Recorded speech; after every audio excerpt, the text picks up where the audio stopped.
ఏరా రాత్రంతా నీ రూమ్ లో లైట్ వెలుగుతూనే ఉంది, నిద్రపోలేదా? కొత్త స్క్రిప్ట్ రాసుకుంటున్నానమ్మా.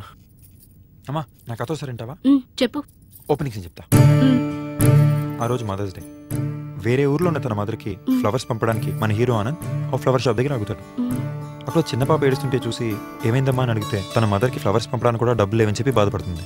జారిపడిన మన హీరో ఆ పాపకి ఫ్లవర్స్ కొని తన మదర్కి ఫ్లవర్స్ పంపడానికి ఆర్డర్ ఇచ్చి ఆ పాపని డ్రాప్ చేస్తానని కారెక్కించుకుంటాడు. ఆ పాప తన మదర్ సమాధి దగ్గర కారాపి ఫ్లవర్స్ పెట్టి ప్రే చేసుకుంటుంది. ఇది చూసి మన హీరో అప్పుడు రిలీజ్ అవుతాడు. వెంటనే ఫ్లవర్ షాప్కి వెళ్ళి ఇచ్చిన కొరియర్ క్యాన్సిల్ చేసుకుని తని సొంతంగా ఊరికి డ్రైవ్ చేసుకుంటూ వెళ్ళి పర్సనల్గా వాళ్ళ మదర్కి మదర్స్ డే విషెస్ చెప్పి ఆ ఫ్లవర్స్ ఇస్తాడు. కన్న కొడుకుని చూసిన తల్లి కళ్ళంటూ నీళ్ళు పెట్టుకుంటుంది. ఇదమ్మా ఓపెనింగ్ సీన్. బాగుందమ్మా? కళ్ళంటూ నీళ్ళేంటమ్మా? నువ్వు చాలా మంచి డైరెక్టర్ అవుతావురా. థ్యాంక్స్ అమ్మా.